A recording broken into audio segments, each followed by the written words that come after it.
Hola, mi querida audiencia, ¿cómo están? ¿No es cierto que últimamente, o sea, los últimos 2 años más o menos, se habla mucho de una especie de bifurcación en la humanidad entre dos grupos, como si fueran dos humanidades? Y para hablar de este tema tan fascinante, tan relevante y tan importante, traigo hoy a un invitado especial que ya es muy querido en este canal, para que hablemos de este tema, porque yo creo que es un tema importantísimo de entenderlo. Entonces, vamos a darle la bienvenida a Enrique Moniz desde Barcelona, desde la zona de Barcelona. Así que a ver si lo tenemos con nosotros. Hola, Enrique. Te tenés que... No, conectate el micrófono porque estás desconectado. Ahí, ahora, ¿no? Sí, hola, hola, Enrique, ¿cómo estás? Buenas tardes, Silvia. Hola, muy bienvenido, qué alegría tenerte aquí. Yo te extrañaba y estoy segura que toda esta audiencia te extrañaba. Bueno, para mí es un honor y un privilegio que me des ese espacio y ese tiempo para poder expresarme. Bueno, es que nos aportas muchísimo cada vez que vienes, así que yo feliz de que estés aquí. Entonces, acabo de decir que los últimos 2 años todos escuchamos que hay una especie de bifurcación entre dos humanidades. Una que viene a ser una humanidad donde hay un estilo de vida específico, que también se lo denomina quizás como algo un poquito más negativo, y otra que sería como algo mucho más positivo, más iluminado, digamos. Yo lo digo así a grosso modo, pero me gustaría saber qué piensas tú de eso, porque yo sé que tienes un punto de vista muy especial sobre esto. Bueno, Silvia, vamos a ver. Si hacemos una gran, digamos, categoría, podríamos decir que hay un gran grupo pasivo, más pasivo, y un pequeñísimo grupo muy activo. Esa sería la característica general. Dentro del grupo más pasivo estaría, digamos, predominando más la inconsciencia que la consciencia. Estaría predominando ese sentimiento de ser teledirigido, ese sentimiento pues de ser, digamos, gobernado, de ser controlado, y luego a resultas, digamos, de estas elecciones, empieza a aparecer una especie de incoherencia entre lo que se observa, entre lo que se piensa, entre lo que se siente y donde se actúa, ¿no? Y lo que actuamos. Pero antes me gustaría preguntarte, Enrique, ¿quién hace esta división? ¿Cómo se genera y desde cuándo? Esta división se ha hecho porque, digamos, no de una manera o de otra, sino de muchas formas se ha forzado la humanidad, digamos, a posicionarse.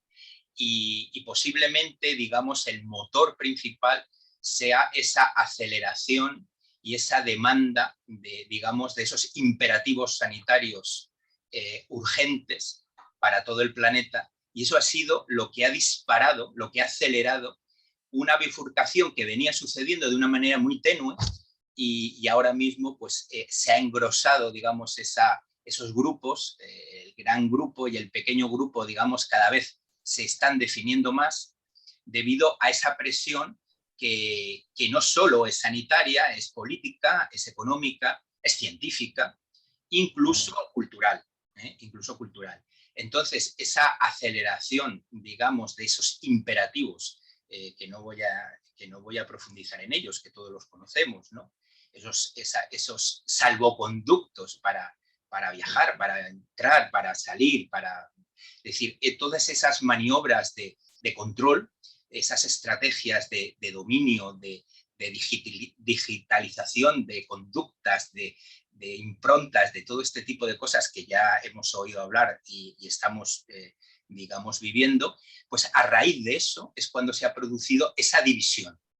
Una división de personas que lo han acatado de una manera tibia, semiconsciente, digamos, y otras personas que enseguida se han actuado, se han dado cuenta de que eso estaba superando completamente todo el equilibrio, toda la armonía, todo el sentido común, toda la lógica bueno, que venía siendo, ¿no?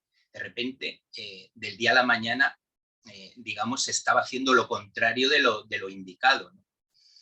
Y entonces ha habido ese posicionamiento, ese gran, digamos, esa gran masa pues no ha reaccionado, ha estado en un plano pasivo, también aturdido, confundido, porque también ha habido una ingeniería social que ha permitido que eso suceda, digamos, anestesiando de alguna manera. En otro programa, ¿te acuerdas que hablamos de la indolencia?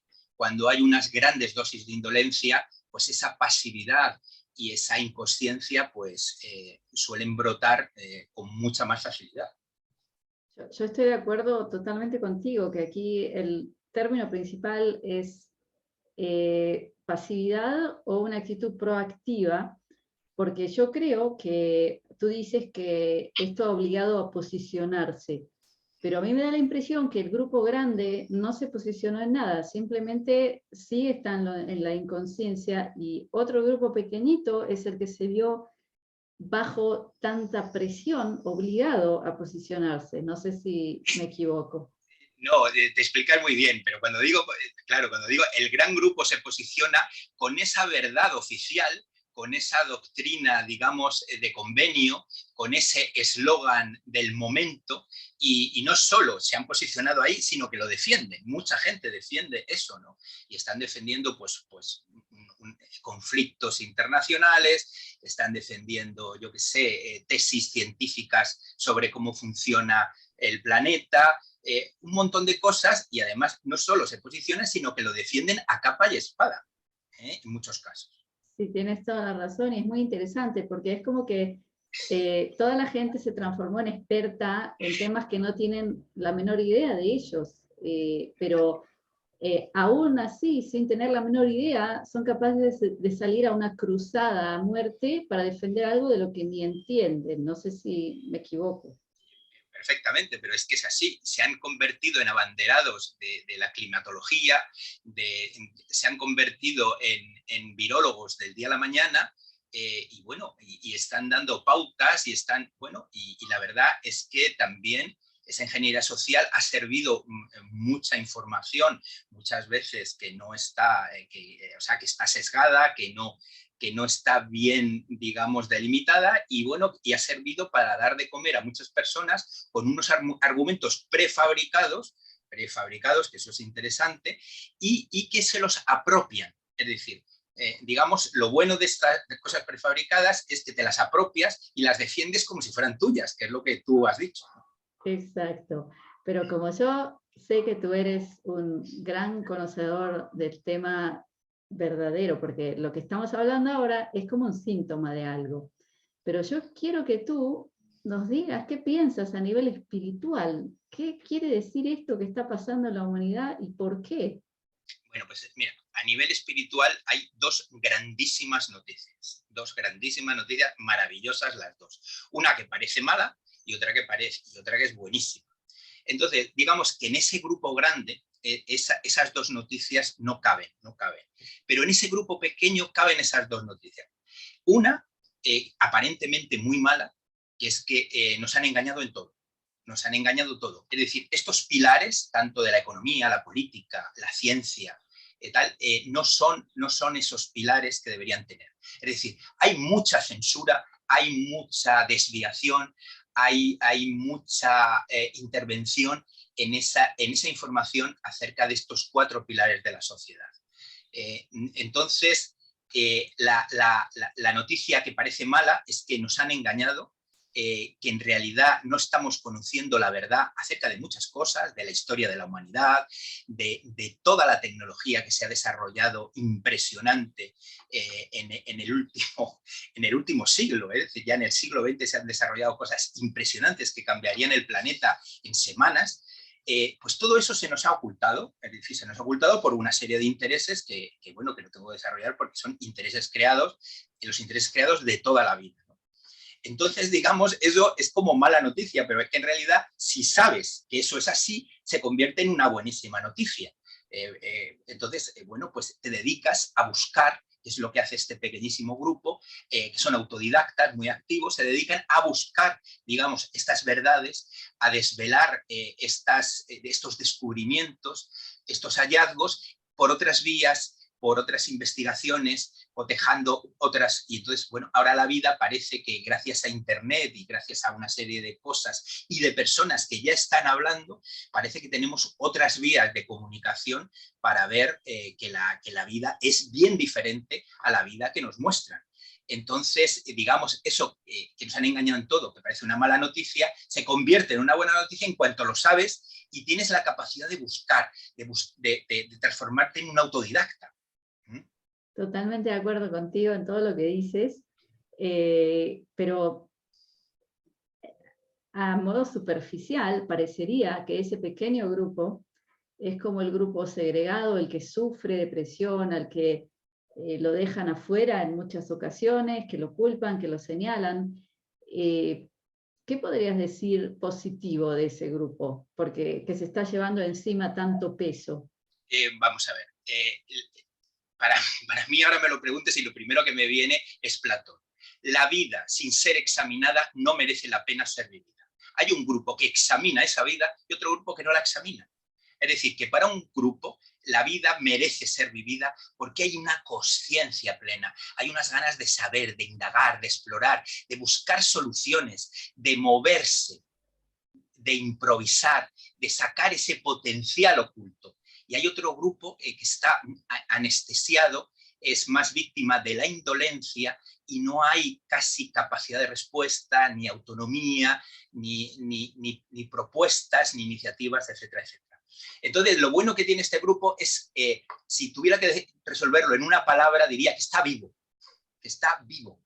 Vivo en el mejor sentido de la palabra, vivo, vibrante, con esa capacidad de asombro, con esa capacidad de renovarse, con esa... No, pero me encanta lo que dices porque esto se me conecta con todo este tema de la ley natural que está tan de moda, que cómo se define una persona que no es esclava, que luego de todos los fraudes que se han hecho con los certificados de nacimiento, etcétera, ¿cómo se define? Soy una mujer viva, así se define. El hombre y la mujer que son libres de verdad, así que me resuena totalmente esa forma como lo describes. Y cuando digo vivo, tengo que explicarlo. Vivo significa que mi felicidad de ahora mismo, Silvia, no es la felicidad que voy a tener dentro de un cuarto de hora ni de mañana. Es una felicidad siempre nueva, es una curiosidad siempre nueva, es un asombro siempre nuevo. Eso, desde términos informáticos, sería estar actualizándose de una manera constante, continua, donde la rutina como dirían los chinos, dice, si hay algo eterno es el cambio, ¿no? Si hay alguna rutina es cada día actualizarse y actualizarse con lo nuevo, ¿no? Entonces, este gran grupo, esa actualización es muy lenta y no viene de un modo endógeno de ellos mismos, sino que se actualizan desde el exterior según unas direcciones, unos mandatos, unos proyectos y unos objetivos bien diferentes a las necesidades de ese gran grupo. Claro, y ahora la pregunta del $1.000.000, como me gusta decir a mí, el grupo del que hablas, este pequeño grupo de gente viva, pareciera que están bajo enorme presión, cada vez se los trata de limitar más, de perseguir más, y la pregunta es, también se habla de ellos como los que van a crear la nueva humanidad, pero ¿cómo van a hacerlo a pesar de toda esta adversidad? ¿De qué forma? Bueno, hay una ciencia olvidada en nuestra sociedad que es una ciencia milenaria que se llamaba la ciencia espiritual. Este pequeño grupo ya está coqueteando, ya llevan años coqueteando con esta ciencia espiritual que te dice que no busques fuera y que encuentres dentro. Es decir, este grupo minoritario es consciente de que esa sería la buena noticia, la segunda buena noticia, que albergamos una energía, una conciencia, un poder, un potencial enormes para poder hacer frente a todo esto. Y gracias a estos imperativos, gracias a estas ganas de dominar, de controlar, de dirigir, nos hemos visto forzados en este pequeño grupo a entrar dentro de nosotros y buscar todos esos anticuerpos para poder hacer frente a esta avalancha de atropellos. A esta avalancha de atropellos. Entonces, estamos descubriendo que no solo hay un estado de paz y de serenidad, hay un no tiempo. Dentro de nosotros hay una eternidad.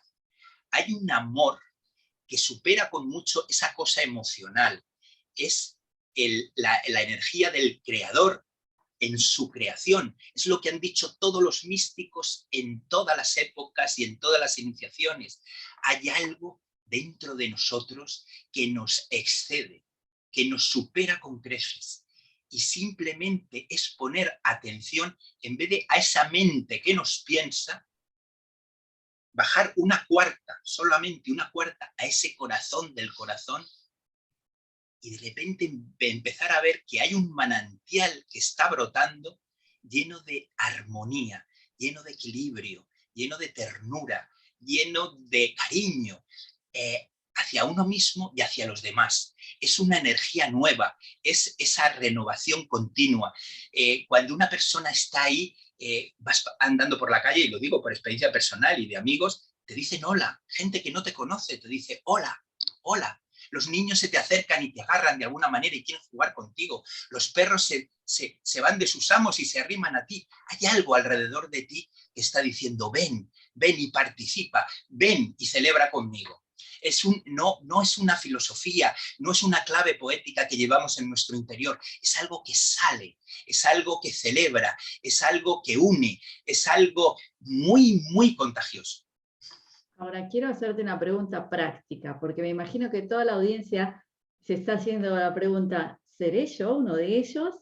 Entonces, ¿cómo haría para una persona para autotestearse, a ver si él es de este grupo o del otro? ¿Podrías hacernos un esquema? Sí, mira, el grupo minoritario está generando iniciativas de una manera continua. Yo me acuerdo la primera vez, que todavía yo no estaba bifurcadito, que me compré un libro que se llamaba El Club Bilderberg. Esto puede ser un ejemplo personal que se puede hacer extensivo a mucha gente.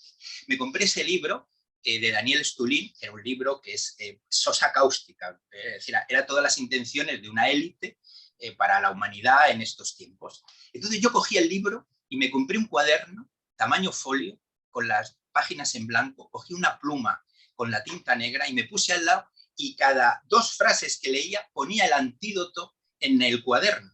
De manera que cuando acabé el libro tenía un cuaderno lleno de soluciones a todo lo que querían hacer con nosotros. Digamos, ese pequeño grupo está generando alternativas de un modo continuo según su imaginación, su potencial. Es un grupo que enseguida va a compensar cualquier desequilibrio que venga. Entonces, si tú estás escuchando algo y no te quedas enredado en la negatividad y empiezas a generar algo positivo, algo sencillo, algo inmediato, algo que puedas trasladar a otras personas, eres de este pequeño grupo. Si te consideras autodidacta, Bueno, mira, primero me encanta lo que cuentas de ese cuaderno y queremos ese cuaderno, primero. Segundo, que estoy tan de acuerdo contigo sobre el tema de la proactividad, porque yo sé que muchísima gente de los despiertos, digamos, el estar despierto más que nada sale a la luz en entender lo que pasa, ¿sí? Y luego en compartir mensajes de redes sociales, etcétera. Pero nada más. O sea, ahí falta algo. O sea, para realmente pasar, yo creo, a esa nueva humanidad, tenemos que como tú dices, no solamente estar quejándonos de los malos, de los que no quieren hacer, sino, bueno, ¿cómo soluciono esto yo? ¿Qué propuesta traigo? ¿Qué antídoto traigo? Exacto, esa es la palabra. Antídoto. Antídoto, efectivamente. Efectivamente. Entonces hay que tener muchísimo cuidado porque hay un grupo que se considera totalmente despierto porque se han convertido en maestros de la denuncia. No es suficiente la denuncia. No es suficiente. No es suficiente decir que has robado. Tienes que reponer lo que has robado. Pues esto es igual. O sea, no es suficiente. No es suficiente denunciar. Hay que denunciar y hay que buscar soluciones a título personal.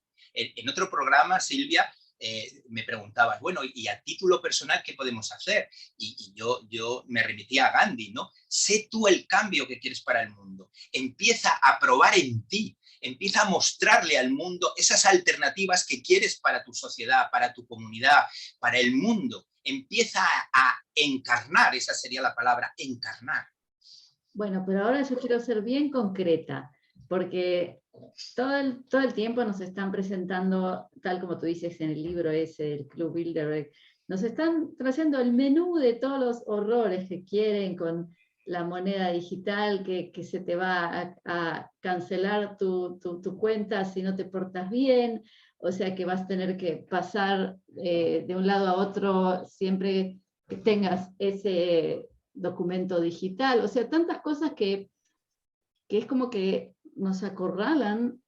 Y yo conozco mucha gente que dice, sí, pero ¿qué hacemos con esto? Porque es como si fuera algo tan grande, tan organizado, tan digitalizado, tan inteligencia artificial, que la gente se siente que no tenemos una mínima chance de hacer nada. Así que, ¿qué podrías decir alentador sobre eso? Yo, por ejemplo, mira, el budismo tiene una herramienta que yo creo que deben tener todas las iniciaciones, pero yo lo he leído más en el budismo. Se llama percepción, pensamiento, acción contrarias. Es decir, es reaccionar de la manera contraria al estímulo, por ejemplo, un estímulo que te da miedo. Por ejemplo, y dice, se va a acabar los suministros alimentarios. Entonces yo, personalmente, no lo quiero hacer extensivo a nadie, yo empiezo a tener una sensación de abundancia, de generosidad enorme de mí hacia los demás, de los demás hacia mí. Un nadar en esa abundancia, un empezar a sentirlo, a respirarlo, a impregnarme de esa abundancia respirándolo, igual que la confianza, ¿no? Yo, por ejemplo, yo pediría a nuestros espectadores que empezaran a respirar confianza. Cada vez que leyeran esas noticias, respiraran confianzas como diciendo, dentro de mí, ahí está la fuerza creativa del universo que supera con creces a toda la inteligencia artificial y a todos esos planes terroríficos que quieren amedrentarme. A mí me parece también que, como dicen en inglés, toda esa inteligencia artificial está overrated. ¿Cómo se dice en castellano?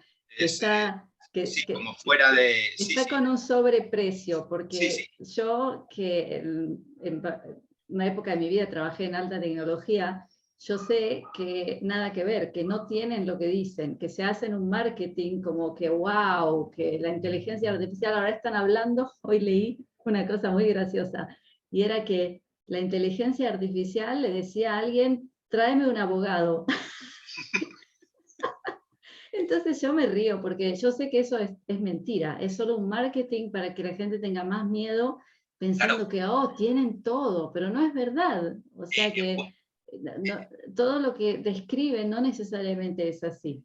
bueno, vamos a dedicarle un pequeño capítulo a esa información que ellos filtran, que parece que va en contra suyo y no va en contra, digamos, es algo que ellos pretenden, pero está totalmente, como dices tú, inflado, infladísimo, para que los tendentes a la denuncia y solo a la denuncia y no a las alternativas se queden haciendo eco de esas exageraciones, de esa ingeniería social, de ese sistema, de esos proyectos, para que todavía la gente tenga todavía mucho más miedo.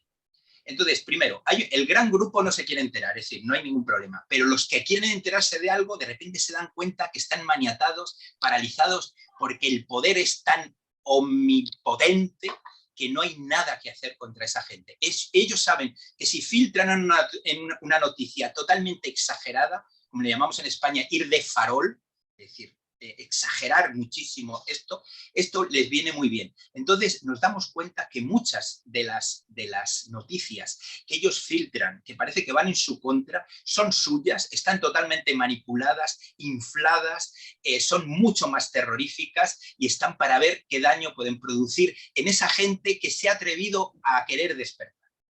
Tenés toda la razón, además que si hablamos a nivel espiritual, nosotros creamos la realidad con la mente. Entonces, si te dan todas esas noticias tan terroríficas y tú tienes miedo, ese miedo tuyo es la gasolina que está recreando, y, o sea, nosotros mismos estamos dándole fuerza a algo que no es cierto y al final se vuelve cierto, si nosotros lo creemos. Y claro, no solo, además tú sabes que los medios de comunicación lo que hacen es ponernos a todos en contacto para que ese miedo sea compartido, realimentado, ¿entiendes? En un crecimiento exponencial, porque ya no se suma, se multiplica exponencialmente el miedo.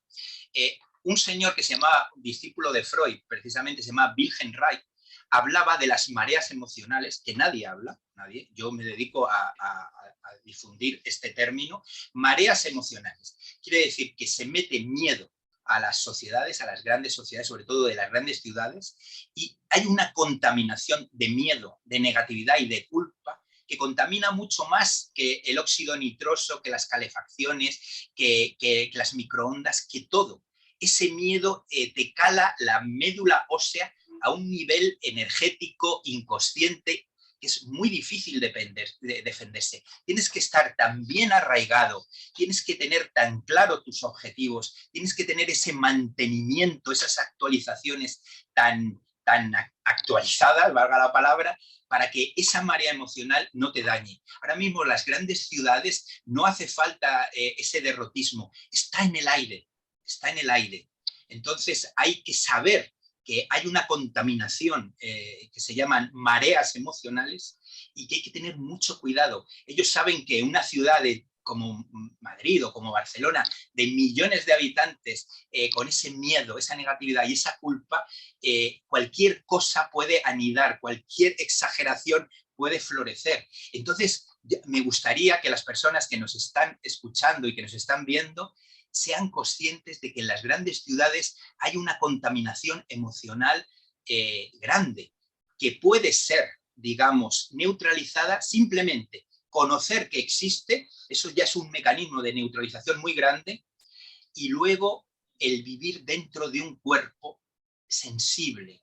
Es decir, nosotros tenemos un resonador. Fíjate qué cosa más curiosa, que este psiquiatra norteamericano, se llama David Hawkins, dijo, cuando sentimos una emoción negativa, cuando nos permitimos sentir en nuestro cuerpo una emoción negativa, esa emoción se va. Si no queremos sentir esa emoción negativa, se queda como una pelota de goma rebotando dentro de nuestro cuerpo. Cuando nos atrevemos a decir, sacamos esto, cuando no queremos sentir ese dolor, ese miedo, esa negatividad, se queda ahí atrapada y se va acumulando día tras día. Sí, tenés toda la razón, también me hace acordar, no sé si conoces a Pema Chodron, esta sacerdotisa budista que habla exactamente, dice el libro Stay where you are, o sea, quédate en donde estás, o sea, si estás con una emoción triste o dolorosa o lo que sea, quédate con ella, no reacciones en contra, porque esa reacción es lo que la hace agrandarse, crecer y transformarse en un monstruo al final. Sí, habría dos pasos, son dos pasos que son maravillosos. El primero, quédate con ella, siéntela, y una vez que se haya sentido ya, conecta con ese amor, que ya sí puedes conectar, porque ya no hay miedo, conecta con ese manantial de paz, de eternidad, de amor, que está dentro de tu corazón, que está ahí, pero esas emociones lo que hacen son escudos que no nos permiten entrar a ese Santa Santorum, a ese cáliz, a ese templo sagrado que tenemos todos detrás del esternón. Es decir, ese corazón del que han hablado todos los místicos diciendo que ahí se encierra la memoria de nuestro universo. Nada más y nada menos. Bueno, suena como un proyecto bastante grande llegar a conectarse con la memoria del universo. Ya lo decía Sócrates, ¿no? Conócete a ti mismo y conocerás el universo. Es decir, claro, totalmente. Pero ¿qué podrías decir como consejo operativo para la gente que sí tiene la conciencia y está en este pequeño grupo?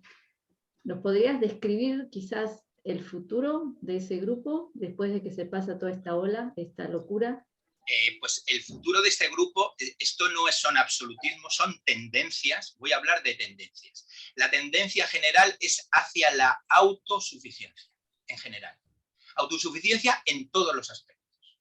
Autosuficiencia en el plano político, mucho más autogobierno, no solo a nivel individual, sino a nivel de comunidad, autogobierno, se toman muchas decisiones.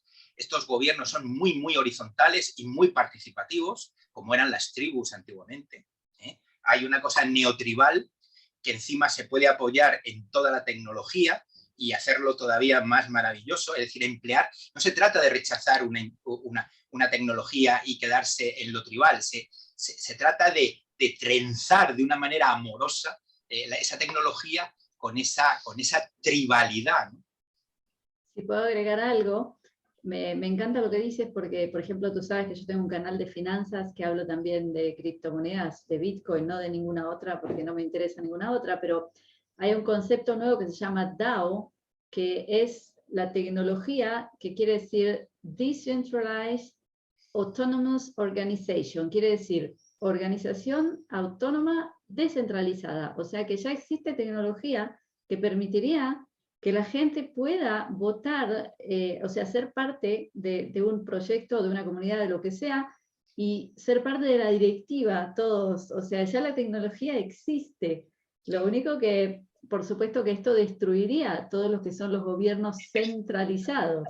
Efectivamente, por ejemplo, habría un término que me encanta, que nació en Argentina, que se llama las gratiferias. A la gente lo que le sobra lo regala a la comunidad, para el que le interese. Eso ya produce un cambio energético brutal, es decir, el hecho de regalarse unos a otros produce un cambio energético que va mucho más allá de lo que yo estoy exponiendo, es muy profundo, es casi un cambio de paradigma, ¿vale? Luego los bancos de tiempo, es decir, el cambiar una cosa por otra. Mira, yo te arreglo la bicicleta si tú me enseñas estas frases en inglés. Yo cuido a tu hijo si tú me haces una lasaña. La tecnología puede hacer esos intercambios de una manera muy fluida, muy rápida y muy productiva, ¿no? Hay montones de alternativas, por ejemplo, los trueques, ¿no? El cambiar cosas.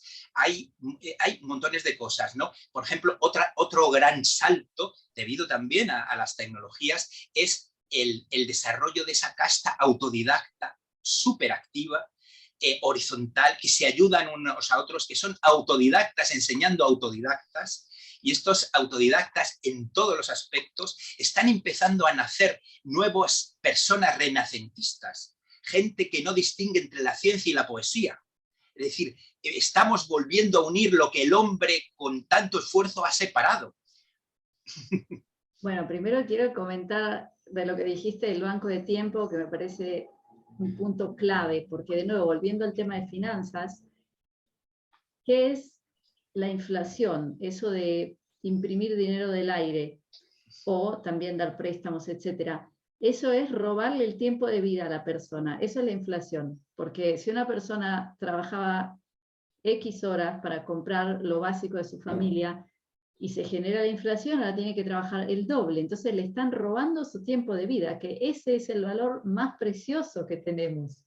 Porque la pregunta es, ¿qué vamos a hacer con ese tiempo que nos dieron en este maravilloso planeta, en este cuerpo que es un templo? O sea, ¿en qué vamos a invertir ese tiempo? Y con ese truco de la inflación, de los préstamos con intereses, te están robando ese precioso tiempo. Hay otra manera de robar maravillosa que nadie ha denunciado, nadie cuenta, muy poca gente, sí, hay alguno, pero muy pocos, que es la industria del entretenimiento. Que es que mientras vives la vida de otros, no vives tu propia vida. Y nadie lo cuestiona. Nadie lo cuestiona. Me encanta lo que dices, muy revolucionario y tan cierto porque... Y te lo dice un realizador de televisión que ha estado 30 años produciendo realidad reflejada. O sea, te lo dice alguien que sabe muy bien lo que te está diciendo. Claro, además que yo me la paso diciendo en mi comunidad, en mis canales, que la gente desde que se inventó Netflix está viendo temporada tras temporada, que cada temporada son 12 horas y ven 3, 4, o sea, eso es regalar tu tiempo de vida, que es un tesoro precioso que nos dio Dios, que nos trajo aquí por algo, no para estar tirados en el sofá viendo otra y otra serie.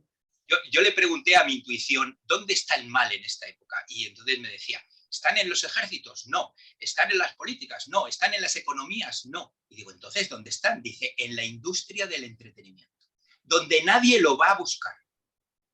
Fascinante lo que dices, porque es tan profundo y tan inteligente la estrategia también, porque Sí. es la industria supuestamente más inocente, que viene a entretenerte, a hacerte pasar un buen rato, pero ahí está, ese rato... Y está creando unos patrones conductistas a un nivel subliminal que ya quisiera Stalin para los días de fiesta. Ya quisiera Stalin. Simplemente 4 comedias románticas te dejan el cómo tienes que amar, qué tienes que soportar y qué tienes que rechazar. 4 comedias románticas. O sea, es una industria de una ingeniería social tan sofisticada, guiones, correctores de guiones, puestas en escena, colores, ritmos. Bueno, yo he estado estudiando todo eso a placer y te puedo decir que es lo más coercitivo y donde nadie busca en absoluto. Nadie ha denunciado a esta industria del entretenimiento, nadie. Bueno, se habla de que hay desviaciones, de tal, pero es nada comparado con el núcleo y con el objetivo de lo que pretenden, que es no vivas tu propia vida. Y entonces yo pregunté, bueno, ¿qué es lo que quiere el mal? Dice, el mal no quiere tu dolor, el mal no quiere tu preocupación, el mal lo único que quiere es que no sepas quién eres. ¿A qué has venido a este planeta? ¿Qué propósito tienes? ¿Y qué capacidades tienes para poder sacar ese proyecto adelante? ¿Y pero por qué? ¿Qué pasaría si tú te das cuenta quién eres y a qué viniste? ¿Por qué el mal se niega tanto a claro, eso? pues sería lo que tú estás diciendo, serías una persona proactiva, totalmente actualizada, que estarías en este momento creando la nueva Tierra. Claro, además yo voy a decir algo que yo veo, lo he visto en mi vida en muchas ocasiones, que lo que ocurrió a nivel de sociedad y a nivel de gobernantes, etcétera, es que hoy vemos, por ejemplo, que todos los ministros que tienen que tocar temas como, por ejemplo, economía, salud, etcétera, no entienden nada de sus temas, o sea, ellos no han estudiado, o sea, que han subido a través de quién sabe de qué forma política en los cargos, pero ninguno de esos puestos están ocupados por gente que es profesional y experta en los temas.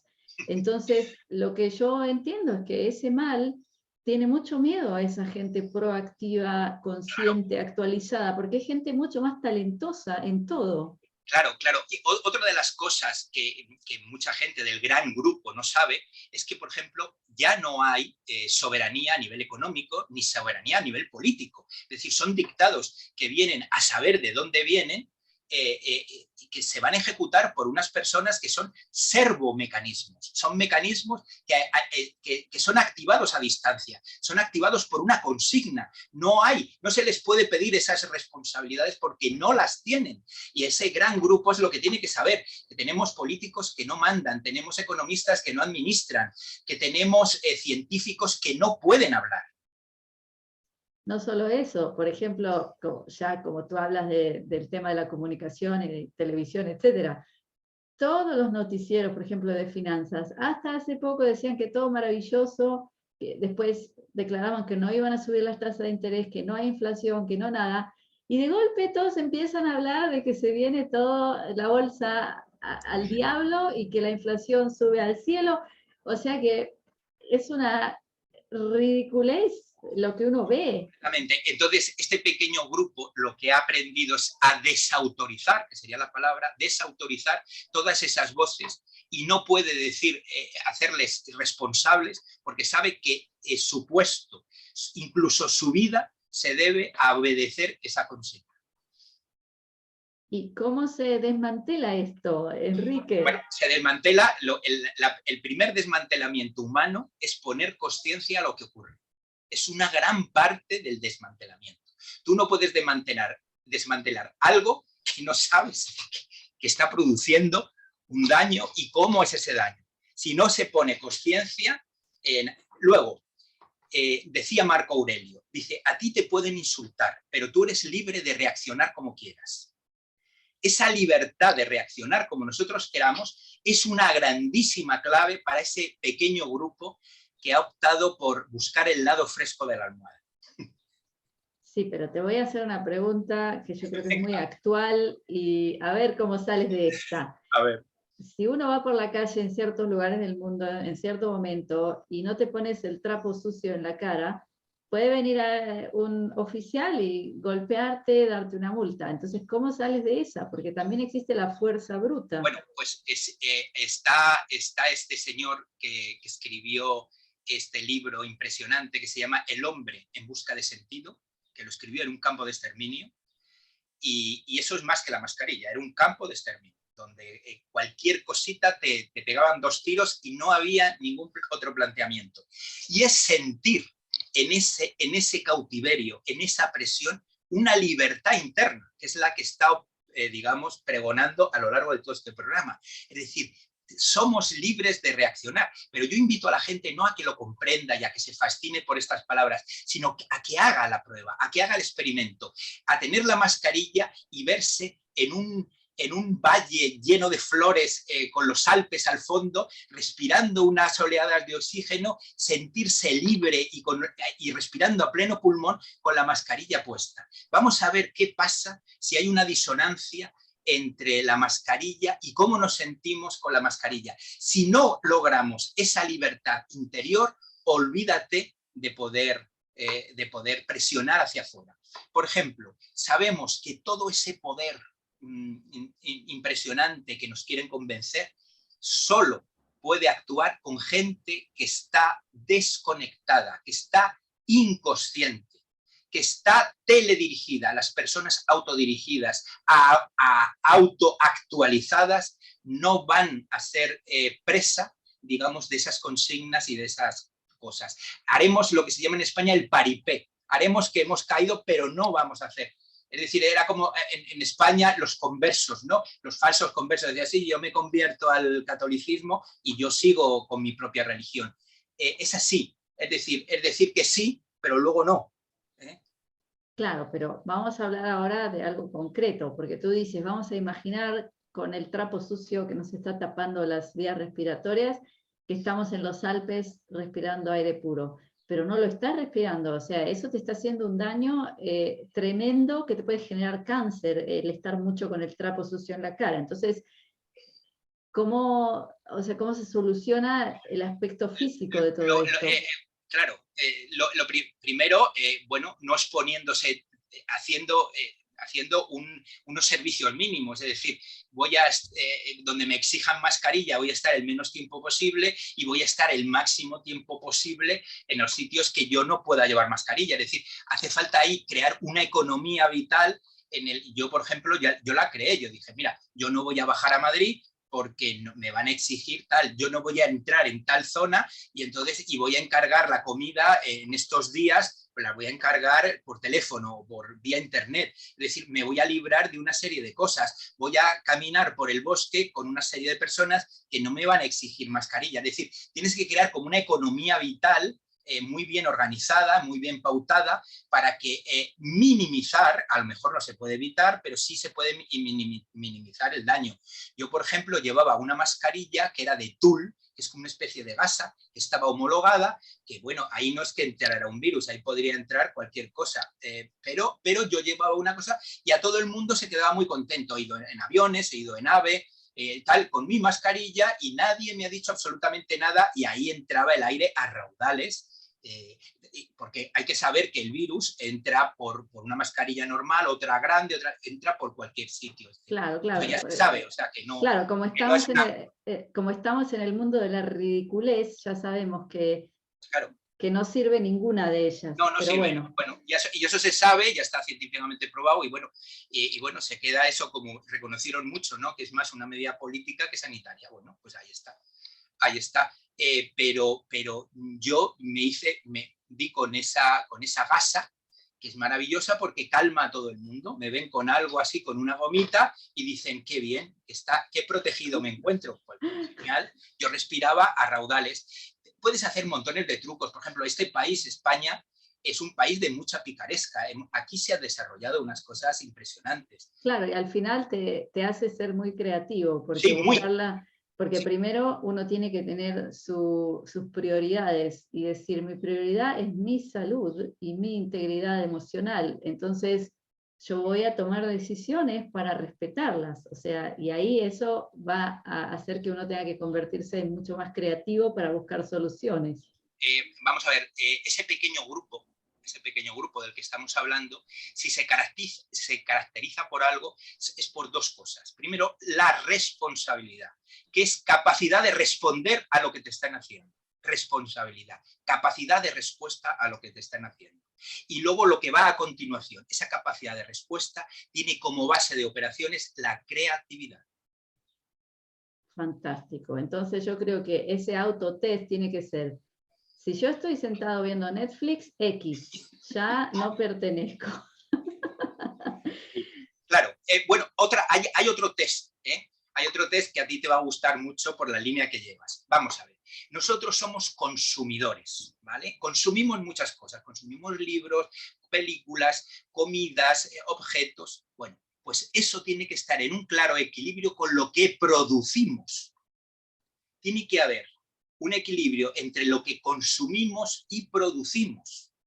Tenemos que hacer dibujos, tenemos que contar cuentos a los niños, es decir, tenemos que sacar esa creatividad, tenemos que hacer una comida que lleve nuestra fragancia, nuestra manera y nuestros sabores, tenemos que empezar a colaborar, a producir cosas y no consumir tanto, pero no porque consumir sea malo, sino porque necesitamos un balanceo, necesitamos un equilibrio. Qué interesante lo que dices, me recuerda a mí misma, porque yo 20 años de mi vida fui artista y a veces mucha gente me decía, ay, ¿no fuiste a ver esta obra de teatro? ¿No fuiste a ver esta película? ¿No leíste este libro? Y yo decía, no, yo no estoy consumiendo, yo estoy produciendo cultura. Eso era lo que yo decía. Pero es Porque que no, es importantísimo. o sea, era tiempo o que yo estoy haciendo el arte o estoy yendo a pasear a ver 500 exposiciones. O sea que uno tiene que elegir en qué pone su tiempo. Claro, y sobre todo que haya un equilibrio.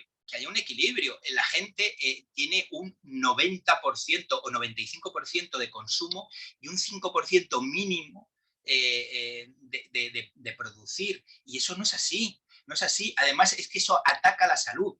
Ataca la Y salud. además que, de nuevo, me encanta que me hace siempre volver al tema de economía, porque muchos que hablan de teorías ahora, que dicen que se acabó el capitalismo porque no hay a dónde expanderlo, y eso es una tontería total, porque si cada una de las personas, ese 95% de consumo, le bajara solo un 10% y empezara a producir, porque capitalismo no es solo vender Coca-Cola, capitalismo es también si yo vendo sabiduría, si yo hago una actividad en donde yo traigo valor al mundo que es valor para su salud, para su integridad, no solo para destruirle la salud, ¿no es cierto? Claro, Todo lo contrario.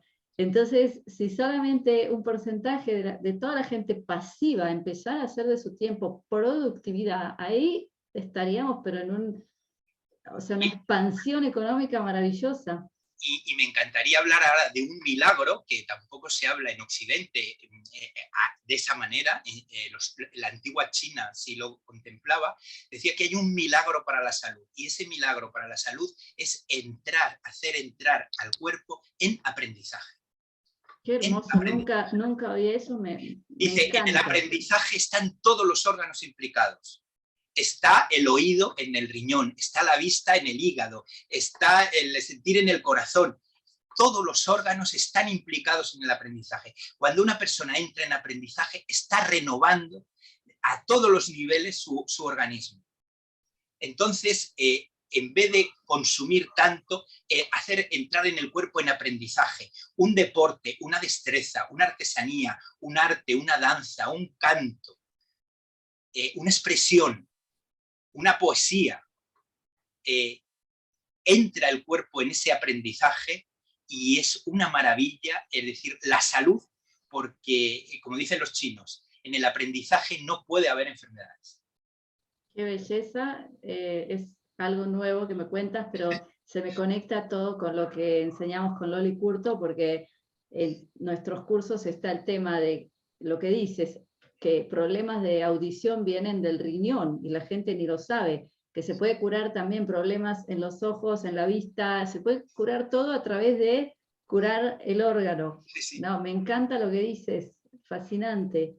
Entonces, es una sociedad, esta sociedad de la nueva tierra, lo único que hace es resucitar de una vez por todas el sentido común.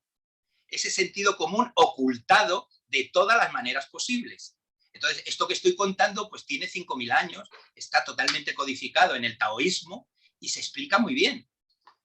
Bueno, y me encantó esta palabra que dices resucitar, porque a mí me suena, mi intuición me dice que la famosa resurrección de la que hablan cuando venga el Mesías, no es que van a levantarse de las tumbas, somos nosotros que vamos a empezar a vivir de una buena vez. Eso es. Mira, te voy a contar una historia preciosa. Hay una mujer que se llama Victoria Cirlot. Esta mujer es profesora en la Pompeu Fabra, es de mística medieval, habla del grial, es una mujer interesantísima. Su padre fue Eduardo Cirlot, que es el que hace el mejor diccionario de símbolos que hay en el mundo. Es una mujer que tiene ese legado grande, ¿no? Y había un programa sobre la depresión, ¿eh? Y entonces a ella le preguntaban, Victoria, ¿tú qué opinas de la depresión? Y ella se queda con unos ojos impresionantes que tiene como mirando al infinito y dice, yo pienso igual que mi padre, que iba paseando por la playa, se encontró una piedra gris, la cogió en la mano, la miró y dijo, ya va siendo hora de que tú y yo resucitemos.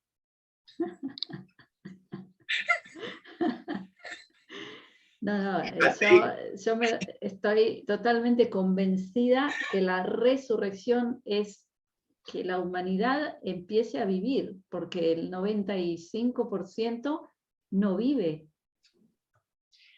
No, sí, es una vida completamente, pues eso, es un océano de anestésicos, de indolencias, de rutinas, que es una cárcel, es una cárcel, es una auténtica cárcel, pero que además, que como es una cárcel virtual, te tiene atrapado y no sabes cómo salir porque en realidad te crees que estás libre. Como decía Napoleón decía, la única manera de gobernar un pueblo es convencerle de que es libre.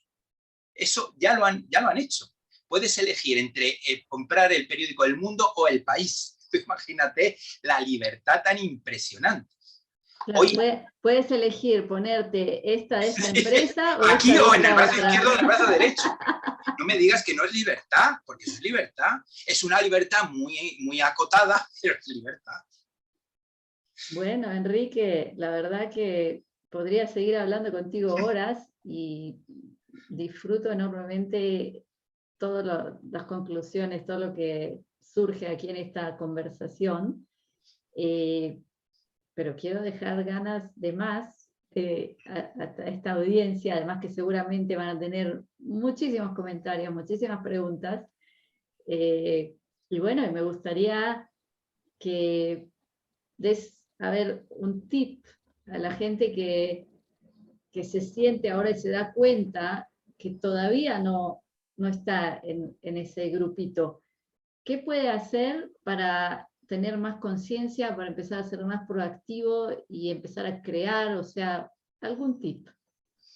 Bueno, pues yo voy a dar los míos. Voy a dar varios tips y voy a dar los míos. Voy a empezar por un librito que se llama Cartas a un joven poeta, de Rilke, de este poeta alemán, que el poeta le decía que cómo podía llegar a ser un buen poeta. Y él decía, entre en usted, le decía Rilke, entre en usted, hábleme de ese picaporte que usted solo conoce, hábleme de ese picaporte de la manera más subjetiva, dice, y si es capaz de expresar en esa descripción ese picaporte de una manera subjetiva, ese picaporte será universal. Quiere decirse. Ahora entro con los tips que hago yo. Por ejemplo, una de las cosas que nos beneficia, acaba con esa indolencia inducida, es prestar atención a nuestra respiración, sentir el peso de nuestro cuerpo. Esto es indiscutible, hay una fuerza que se llama gravedad, que está actuando las 24 horas, es gratuita y no tiene excepciones. Entonces, en ese momento empezamos a sentir el peso del cuerpo y escuchamos nuestra propia respiración. Cuando inspiramos, decimos mentalmente, sentir, sentir. Y cuando soltamos el aire, decimos mentalmente, soltar, soltar. Al principio, el ego empezará diciendo que estamos perdiendo el tiempo miserablemente, qué ocurrencias tenemos. Hay que atravesar esa barrera crítica que es natural y saludable. Cuando el ego te quiere parar, es que ese ejercicio es buenísimo para ti. Entonces es coger aire, sentir, soltarlo, soltar. Si podemos, cuando decimos sentir, dibujar una leve sonrisa en nuestros labios, ese sentir va a estar teñido de amor, de ternura, de cariño. Y ese soltar va a dejar un nuevo espacio a ese nuevo sentir de ternura y de cariño. Bueno, este proceso, por supuesto, no hay sobredosis. El efecto secundario es una dosis de agradecimiento enorme. Entras en una realidad y en una verdad tan íntima, tan tolerable, tan cómoda, tan exportable, porque se te queda esa sonrisa plácida, ese estado confortable que hace maravillas. Y luego yo me exijo todos los días escribir 10 nuevas ideas. No hay que desarrollarlas, hay que plantearlas. 10 nuevas ideas. Todos los días. Cuando ya llevas 3 semanas haciendo 10 nuevas ideas, el cerebro acepta ese juego, el cerebro se queda encantado y ya en cada situación, en cada imagen, empieza a desarrollar alternativas de una manera automática. Es impresionante. Es que con esas 10 ideas es como poner en marcha un motor de arranque para dar permiso al cerebro para ser todo lo creativo que él es.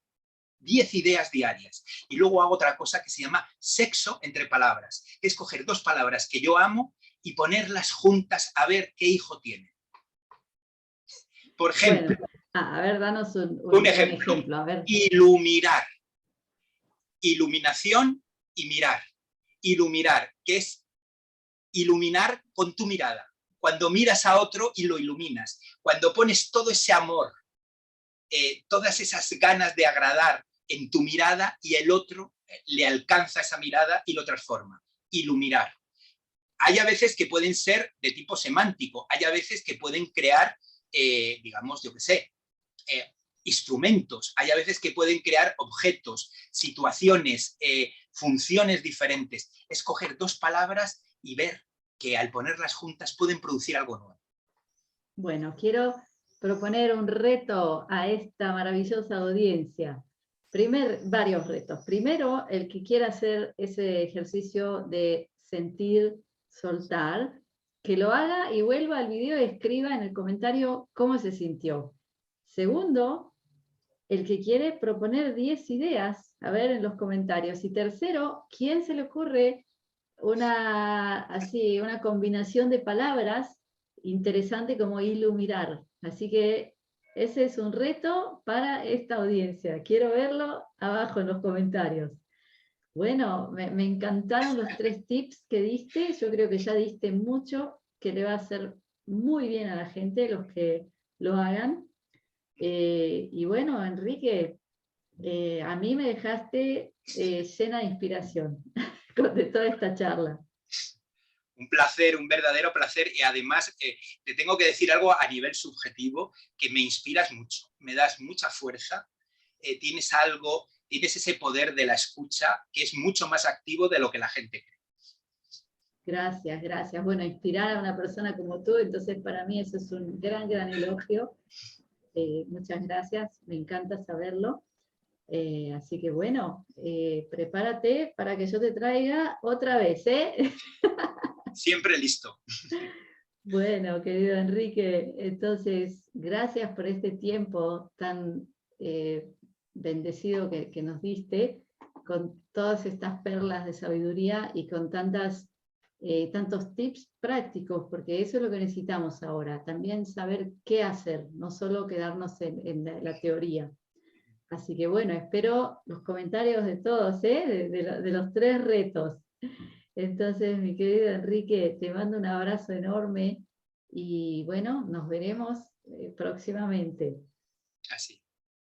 Bueno, entonces, muchísimas gracias a todos. Nos vemos pronto.